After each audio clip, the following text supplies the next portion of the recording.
अस्सलामुअलैकुम वरहमतुल्लाहि वबरकातुहू। Sultana kitchen hacks में आप लोगों को मैं वेलकम करती हूँ। आज मैं आपको ऐसी कारआमद टिप्स बताऊँगी जिससे इंशाअल्लाह आपको ज़रूर फ़ायदा होगा। जी, तो ये गंदी काई जिसको रगड़ने के बाद बाजू में सख्त दर्द हो, उस दर्द से बचने का इलाज ये आप लोगों के सामने नींबू थोड़ा सा आप लोग ले लीजिए। ये हमने इसके ऊपर छिड़काव कर दिया। अब इसको 5 मिनट के लिए आप ऐसे ही रहने दीजिए। उसके बाद इंशाअल्लाह ये आप लोगों के सामने साफ़ हो जाएगा। जी, तो 5 मिनट हो चुके हैं। अब हम इसके ऊपर थोड़ा सा पानी डालेंगे और हम स्कॉच ब्राइट का इस्तेमाल। स्कॉच ब्राइट इसलिए कि हमने इसको ऐसे थोड़ा सा रगड़ना नहीं है, सिर्फ एक हम ऐसे, ये देखिए आप लोगों के सामने बिल्कुल रगड़ने की ज़रूरत नहीं है। हम लोगों ने इस तरह से 1-2 दफ़ा किया और हमारा फर्श साफ हो जाएगा।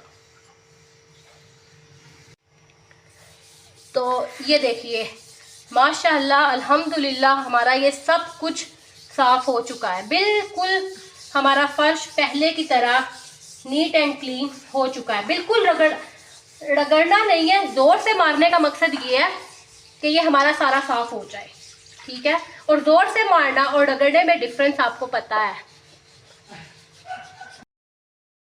तो अब इस तौलिए पे जिस तरह के इतने गंदे दाग लगे हुए हैं, ख़वातीन को इस तरह के गंदे दाग देख के वैसे ही चिढ़ चढ़ जाती है।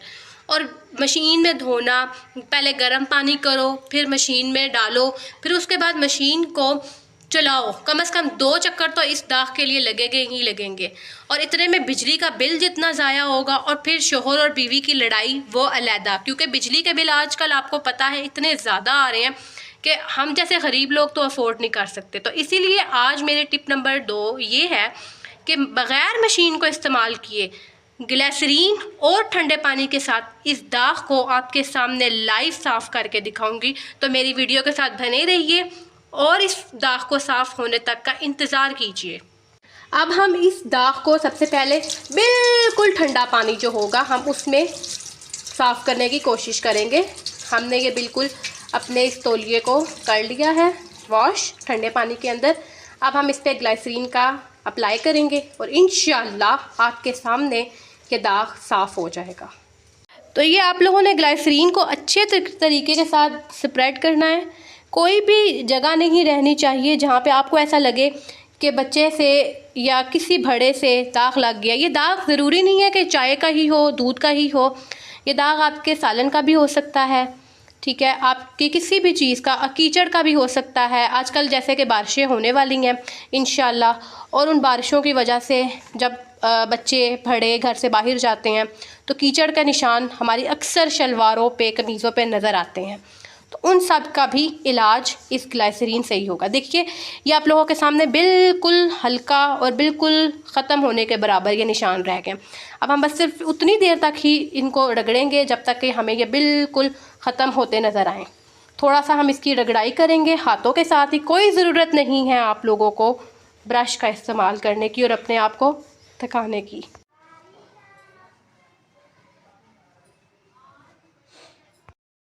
है कि ख़वातीन पूरा हफ़्ता अपने घर के कामों में इतना मसरूफ़ होती हैं, कभी बच्चों के मसले, कभी शोहर के मसले, कभी सास के मसले, कभी खाना बनाने से ही उनको फ़ुर्सत नहीं मिलती। इतनी हत्ता कि वो अपना ख़ुद का खाना नहीं खा सकती, और सबसे ज़रूरी चीज़ वो अपने बालों की कंघी तक नहीं कर सकती। और फिर हफ्ते के बाद जब वो अपने बाल खोलती हैं तो यकीन जानिए वो इतने जुड़े हुए होते हैं। जो ये मेरी वीडियो देख रहे हैं और जिनके साथ ये अप्लाई हो चुका है, तो वो बेहतरीन तरीके से जानती हैं कि मैं कितना सच बोल रही हूँ। तो ये उन लोगों के लिए ही टिप है जो ख़वातीन अपने हफ्ता भर बालों को कंघी नहीं कर सकती। तो ये सारा दूध नहीं हम यूज़ करेंगे, हम इसमें से थोड़ा सा दूध डालेंगे 1 कप में। उसके बाद, और ये मेरा दूध जो है वो नीचे भी गिर चुका है, लेकिन कोई बात नहीं, हम इसे साफ़ कर लेंगे इंशाल्लाह। तो ये हमारा दूध थोड़ा सा, इस दूध को जब आपने नहाने का इरादा कर लिया है, फाइनली 1 हफ़्ते के बाद आपको टाइम मिल गया है अपने लिए, तो आप इस दूध को अपने सर की बालों में आप थोड़ा सा इसको ना कर लीजिए, मसाज कर लीजिए या जस्ट करवा दीजिए, ठीक है। अब इस शैम्पू को इस जितना हमने दूध लिया है उतना ही हम शैम्पू, इस ये टिप ये भी है कि अगर आप नहाने से पहले अपने बालों की जड़ों में दूध सिर्फ लगा लें, उसके बाद शैम्पू अप्लाई करें, तो आपके जुड़े हुए बाल इंशाल्लाह साफ बिल्कुल खुल जाएंगे और आपको कोई ज़रूरत नहीं होगी अपने बालों के साथ 2 या 3 घंटे ज़ाया करने की। अगर ऐसे नहीं करना, टाइम बचाना चाहती हैं, तो आप बेशक दूध और शैम्पू मिक्स करके अपने बालों में लगाइए और उसके बाद नहा लीजिए। इंशाल्लाह ये आपको टिप फ़ायदेमंद ज़रूर साबित होगी।